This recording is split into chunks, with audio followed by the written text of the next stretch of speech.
and Fiskerma from Scotland. It's so great to be talking to you again. I think my last video I had said it was going to be a couple of weeks until I uploaded my next one. In this time I was to have a baby and go through Christmas, I presumed. All good things never came to pass. I did have a baby. I had a beautiful little baby boy. Everything went well. The birth went well, and we had an amazing Christmas and New Year. And since then, I have been enjoying my baby bubble. I'm very, very lucky to have been able to enjoy it, and it's been a really great experience so far. It does mean, though, that my videos are late, and instead of sending out a video at the beginning of the new year with my goals for 2022 and my plans for this year, we're now near the end of March and I'm sending them. And that's okay, I'm being nice to myself. I think I have a pretty good excuse and a good reason for it. Also, as well, I'll probably send out a extra video just kind of saying about the baby being born, and also my mental health update too. I'm touch wood, I'm in a good position at the moment. It's still a working journey that I'm taking every single day. But you will be able to see that as well and keep exploring that journey with me. But let's get on to the main reason for this video, which is goals and plans for 2022. So I don't usually go into the new year January 1st with really planned goals and strict ideas in what I want to do for the year. Now there's a purpose reason for that, and that is that basically I like to see January as what I call my 3 R's. That's rest, rejuvenate and relax. And the reason I do this is mainly because of the fact that usually my Decembers are so busy with work functions, family functions. We have a really large family. Now with the kids, you know, there are kids functions, parties. I won't lie, I drink a lot more in December, I eat a lot more, and I generally, like a lot of people, will just overindulge.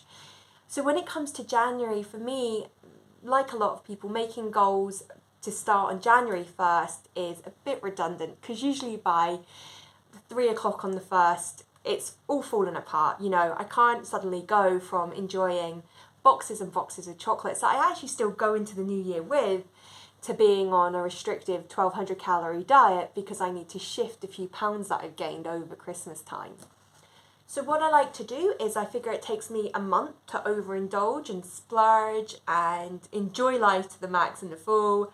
So I need at least a month just to reel it in, relax, enjoy time with my family, because sometimes with all the goings-ons and the parties, I don't actually see much of my family. And really just to rejuvenate and sit down with my husband and take time to think about what we want our year to look like. This means that usually by the time I go into February, I have a better idea of not only what I want to do with the year, but also how the year might look. You know, what things do we have coming up, and also things that I want to do for myself. It also means in regards to my body, being nice to it over the course of that month and just easing off and stepping back a bit from the box of chocolates that I ate on Christmas morning, that I continue to do so for the first 2 weeks of January. It just means my body's forgiven me and I'm not doing that anymore. And the come down from all of that's not so harsh. It makes everything just run a lot smoother. This means going into February, I usually have things in place and what my New Year's resolutions or my goals are, and I start to go at them and tackle them and work on them, and by the end of February I'm in a really good place with setting up the new structure of how I want my goals to be looking and how I want to be working on them. With the baby this year, I've given myself the extra leeway of going into March. You know, I've set up a few of my goals. I know what I want to do. Some of them I've already started, but there's others that I haven't yet. And that's okay. If I have to have a New Year's resolution finally start in March, then that's just the way it is. And I think a real bad thing that everyone can do sometimes is be like, oh, I fell off the bandwagon with my resolution or my goal. in January or in February, that means it's ruined, I can't do it, I'll start again next year. No. Every day is a new day, every day is a fresh, clean slate for us to work on ourselves. And that goes for months too. If you're having a really bad month and you're just like, you know what, I'm not eating well, I'm not exercising, this is one of my goals, I really can't see it for the next week or two, or because you have something that's come up that you've not planned for, then it's okay to start the following month. Every month is a new month, every month is a new year, you know. However you want to do it. Just because we celebrate our new year at the end of December, beginning of January, doesn't necessarily mean that that needs to be your new year. Your new year can start whenever you like.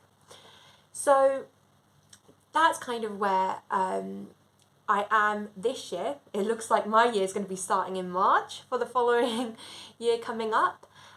Usually in January, what I would like to do is what I call a bridge challenge. So something to kind of whet my appetite for kind of getting back into the norm for February or March time.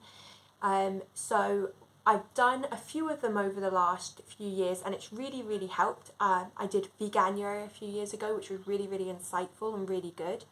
I also did one for charity, which was run a marathon in a month. And the idea was you would go out running whenever you liked, even just 1 mile a day, the idea was, and within 24 days you would have ran a marathon.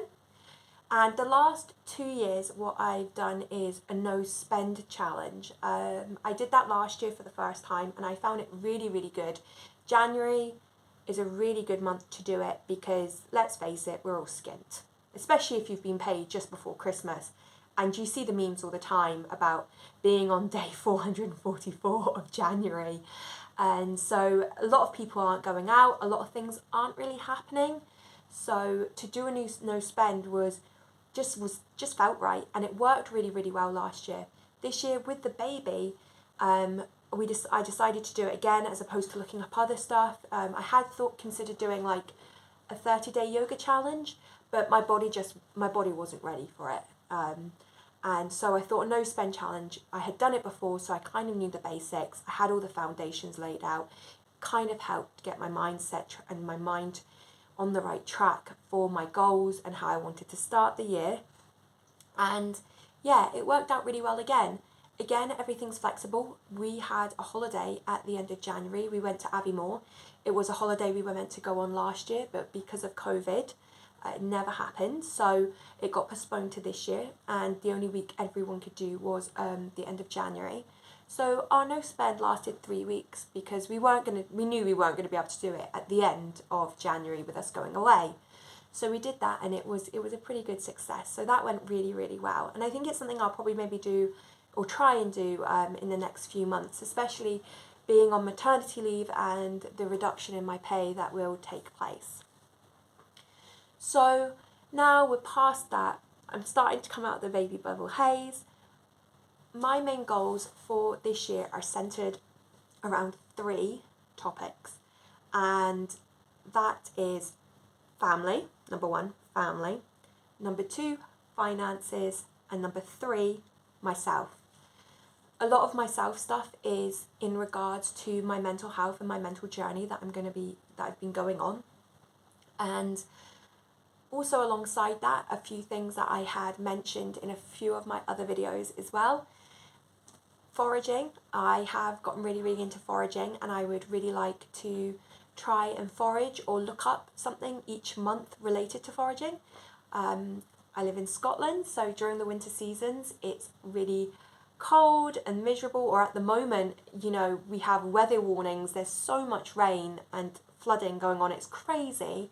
So to be able to find out what grows for these colder months would be really interesting. Going into summer, I'd really like to be picking more garlic, berries. I want to try and really make up my own jam this year, and also things that I can use going into winter next year to try and help lower our food waste.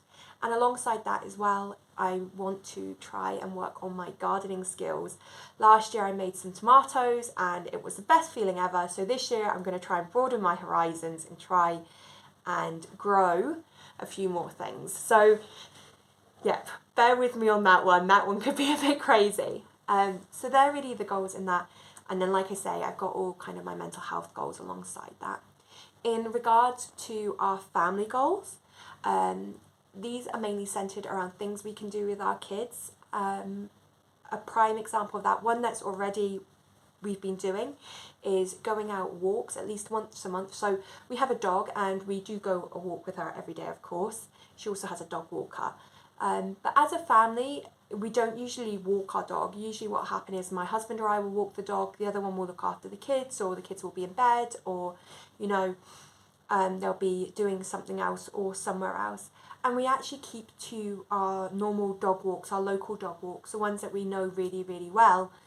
So I would really want to explore the dog walks outside of my area. We live in a beautiful country, lots of hills, Munros.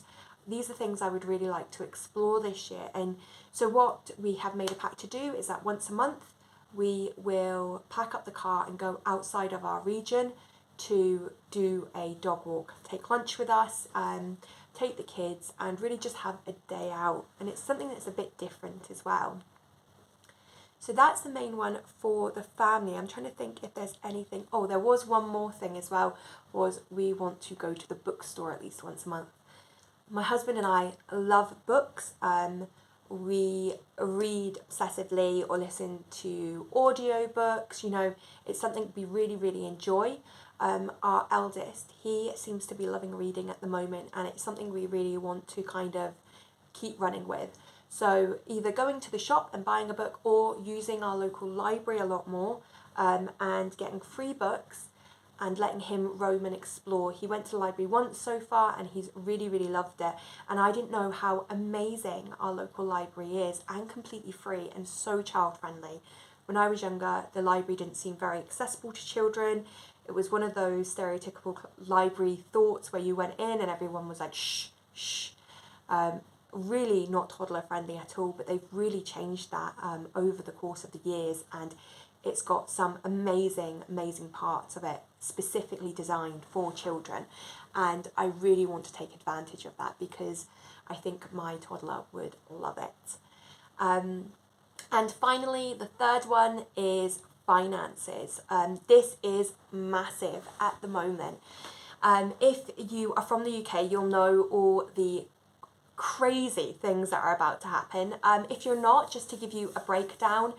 So coming up this year, we have really big price hikes. I think all around the world, the cost of inflation is going up, and we are no different to that. We are going to be feeling the pinch of that this year, if we're not already feeling it anyway at the moment. Alongside that, we have a 1.5 national insurance increase going up, percent increase. That will be hitting us. And our energy is to be going up over 50% as of April. Again, that's to hit the whole of Britain.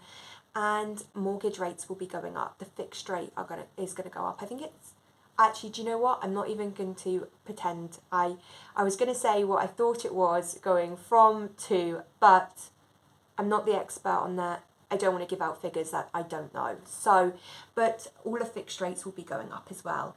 So we are going to be seeing a massive, massive hike in bills, everything. Pay raises are meant to be taking effect as well, obviously to go in line with that. But the more and more you're looking into it, the more it's actually looking like they're not going to be hiked up as much as what we will be paying out. And this is going to affect everyone, not just myself, but everyone. And so it's really, really vital this year that we are not only on board with our finances and on the same page with our finances, but also in regards to how these things are going to affect our finances in the coming months and how we can plan for it. And that's obviously just for my husband and I. If you are watching this and this either doesn't affect you, then great. Or if you're like, do you know what, we're fine, we don't have to worry about that, then that's great too. Or if you're not interested in it, then that's your prerogative as well. I would say though that if these things are going to be affecting you, it might be something you want to look into. We're going to be going down very significantly in our wages and our overall wage with me being on maternity. It'll start to take cuts until I'm gradually on nothing for the last 3 months of my maternity. And so it's really, really important that we're aware of everything coming into the house and also what's going out of the house. And if you're in a similar boat, or, you know, you could be in a similar boat, it's something just to be very, very aware of. And certainly come on this journey with me, because these are things that I've never had to so far experience in my lifetime. So this is all a journey for me. I'm going to be learning, and in no way do I think that I'm going to get this all sussed perfectly and it's going to be done perfectly. So come on the journey with me and we can help each other. So yeah, those are the 3 main aspects that I'm going to be working on. Certainly they will coincide with the idea of my mental health journey and all that that's going on.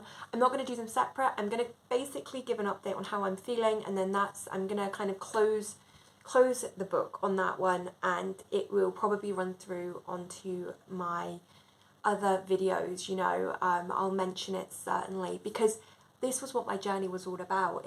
And the reason I'm even filming this is that was what it was all about. It's really my accountability, and my video is my buddy along this journey with me as a diary, just to kind of get me through it and get my family through it as well. I'll also keep you updated on how my family is doing, and parenting in total.